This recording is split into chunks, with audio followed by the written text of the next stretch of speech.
Outside the Red Box, insights into global research equipment distribution. Welcome to the Outside the Red Box podcast, your go-to podcast for insights on growing and scaling life science brands globally. Brought to you by Redbox Direct, we specialize in outsourced sales, distribution, and manufacturing for scientific instruments, with over 20 years of hands-on experience. Let's get started with today's episode. Have you ever felt like your business is navigating, I don't know, a global obstacle course? Trying to keep up with international diplomacy one day, dodging geopolitical curveballs the next? It's a wild ride. It really is. Well, today we're going to dive deep into exactly that. We're looking at the profound and often really surprising impact of recent global trade shifts and government funding decisions on businesses, especially those in niche scientific equipment sectors. Right. And to help us get a handle on this, we're using an incredibly insightful article by Rory Jogan. It's called Tariff Tantrums and Supply Chain Shuffles: How to Survive and Thrive in the Era of Trade Wars. Catchy title. It is. Yeah. And our mission here really is to pull out the most important nuggets from that source to help you, our listener, understand and maybe navigate these, well, very real challenges. Yeah, because it feels like it's evolved, hasn't it? Absolutely. I mean, what started as specific tariff battles, thinking back to the Trump administration's tariffs on Chinese goods, that whole rocky ride, it's really broadened out. Yeah. We're now looking at a landscape, as the article puts it, of tariff wars, blocked grants, and disrupted research funding. And that reshapes how businesses operate, even if there are, temporary pauses here and there. Okay, let's unpack this then. Right. What really caught my eye first in the article was the immediate fallout. Right. It jumps straight into the direct impact. Yeah. How those tariffs, even the ones that were paused for a bit, had these immediate and lasting consequences. Yeah. Like U.S. products just instantly got more expensive for labs and universities in China. Overnight, basically. And that meant customers either hit pause on buying altogether or, started quietly looking around for other suppliers. Yeah. Sounds like a pretty painful double whammy. Oh, absolutely. The article calls this collateral damage, and I think that captures it perfectly. It stresses that, tariff wars don't just dent margins, they sow long-term uncertainty that sends buyers scrambling for stability. So it's not just the price tag. Not at all. It's a fundamental trust issue, really. And crucially, this isn't just a U.S.-China bubble. Right. The source points out the European Commission has hinted, they might bring in reciprocal tariffs if the U.S. keeps up an aggressive stance. So it becomes a truly global tangle. It could easily affect EU-US trade, too. Which brings in even more businesses. Okay, so beyond the immediate cash hit, there's this maybe more insidious long-term cost. The article talks about a significant reputation hit. Yes, that's key. Even with that sort of 90-day ceasefire we saw in U.S.-China tariffs, there's still this lingering, the article calls it a whiff of unreliability around buying American now.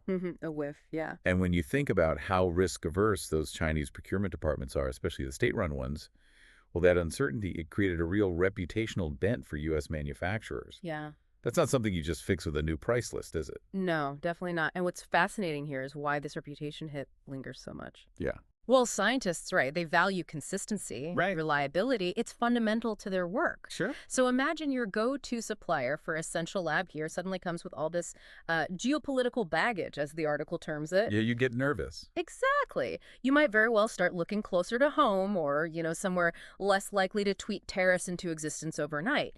It fundamentally shifts how reliable you perceive that supplier to be in the long run. Okay, so tariffs are one piece, reputation another.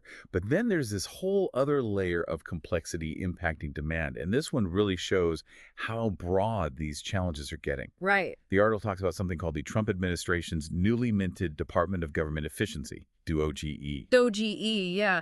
The article seems to present it with maybe a hint of satire. Yeah, it describes its actions as plain old-fashioned cost-cutting with a Muskian twist, implying this aggressive, maybe even chaotic budget cutting. And specifically, this DOGE apparently told the NIH, that's the National Institutes of Health, the big U.S. agency for medical research funding, The main one, yeah. to cancel $2.6 billion worth of contracts. That's a huge cut. Nearly 35% of some program budgets, like vaccine and immunology research. Wow. $2.6 billion. Yeah. So this raises an important question. What happens then? When researchers who rely so heavily on those NIH grants for their labs, Yeah, they've let up. suddenly see that funding evaporate. Well, their plans to buy new tech, new equipment, Yeah. they just dry up too. Makes sense. Direct impact. And it's not completely out of the blue either, is it? This kind of pressure. No, you're right. I mean, this comes after years where the Department of Justice and Education were scrutinizing, sometimes freezing NIH funds linked to foreign collaborations, especially with China. That was under the China Initiative, which is now retired. Right, that controversial program. Exactly.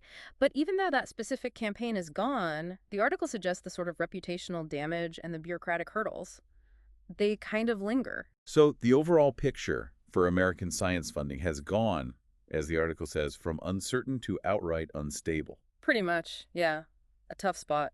So what does this all mean then for the manufacturers caught in the middle of this? How are businesses actually adapting? Well, they are adapting. The article points to this trend it calls the strategic shuffle or manufacturing migration. Okay. Basically, a growing number of manufacturers are looking to move at least some production outside the U.S. And not just for cost, right? No, crucially, it's about offering customers, particularly international ones, tariff-free peace of mind. And the EU, with its big market and, relatively stable policies, looks pretty appealing. Right, makes sense. A safe harbor almost. Yes, but, and this is a big but, from the source, there's a crucial warning about international trade law. Uh-oh, what's that? To actually claim made in the EU, your product needs to undergo what's called a substantial material transformation there. Okay, sounds technical. What does that mean in practice? Well, the article puts it bluntly. You can't just throw a screwdriver at a pre-packed kit in Ireland and call it made in the EU. Okay, got it. No superficial assembly. Exactly. It means real manufacturing processes have to happen in the EU, but if you do it properly, the strategic upside is pretty significant. Like what? Well, a legitimate European manufacturing label could mean easier access to public tenders, not just in the EU, but potentially in China, too. Smoother logistics, less price volatility from trade spats. It's really a move towards stability and broader market access. That whole idea of stability brings up another point the article makes about learning from the past. Yes, the history lessons. Yeah, it connects what's happening now to historical parallels. Yeah. It mentions the infamous Smoot-Hawley Tariff Act of 1930. Remind us, what was the fallout from that one? Oh, Smoot-Hawley was disastrous. It basically triggered this domino effect of retaliatory tariffs all around the world. Right. Global trade ended up shrinking by something like over 60%, a catastrophic own goal. Really. Well, okay, so a clear warning there. And there's a more recent example, too. The source mentions the 1980s U.S.-Japan trade tensions. Remember the fights over cars and semiconductors? Vaguely, yeah.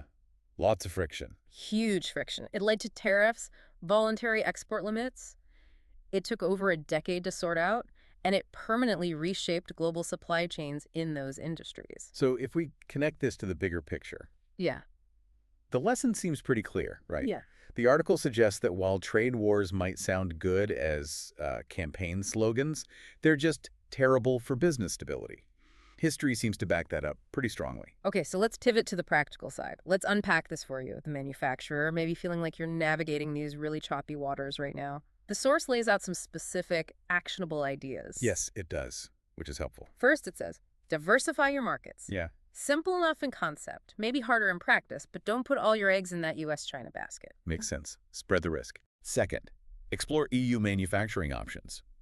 But crucially, like we just discussed, make sure you're meeting that legal substantial transformation definition of origin. Don't just stick a label on it. Right. Do it properly or not at all. Third, rethink your pricing and currency strategies. And here's a specific nugget the article says. Quoting in euros for European customers often leads to better close rates, even if you're a U.S.-based company. Interesting detail. Reduces their currency risk, I suppose. Yeah, must be. Fourth, strengthen your local presence. Whether that's direct offices or just smart local partnerships, being local still really matters. Boots on the ground. Always important. And finally, get help when you need it. Basically, don't try to wing it when you're dealing with complex rules of origin or launching in a whole new geography. Absolutely. The source even mentions examples like channel experts, giving Redbox Direct as one, that help science equipment companies specifically to build compliant EU operations, set up local sales, and generally weather these trade storms. And what's fascinating here, I think, is how these huge, almost overwhelming global challenges do have tangible strategic responses. These aren't just vague ideas. They're concrete steps businesses can take to build resilience, maybe even find new advantages. Right. It empowers businesses rather than just listing problems. Exactly. Okay, so to kind of wrap up our deep dive today, the global trade landscape, the funding environment, they definitely present some serious hurdles, especially for these niche scientific equipment firms. Yeah, no doubt about it. But as we've explored, strategic adaptation isn't just possible, it's actively happening. Businesses are finding ways, often quite innovative ways, to navigate this and even thrive. Our goal here was really to give you a clear understanding of these complex issues, and hopefully some actionable strategies based on what the source material suggests. Which leads us maybe to a final thought to mull over. It raises an important question, doesn't it? In an era where global economic stability feels increasingly tied to geopolitical whims and these sudden budget shocks, how can businesses not just survive, but actually innovate and lead? How can they turn these challenges into genuine opportunities for, well, strategic reinvention? That's a really powerful question to chew on, and it perfectly sums up the journey we've been on today, exploring these shifts. We really hope you continue exploring these ideas and maybe apply some of the insights from this deep dive to your own thinking. Thanks for tuning in with us. For more insights or to connect with our team, visit redboxdirect.com. Until next time, keep scaling smart.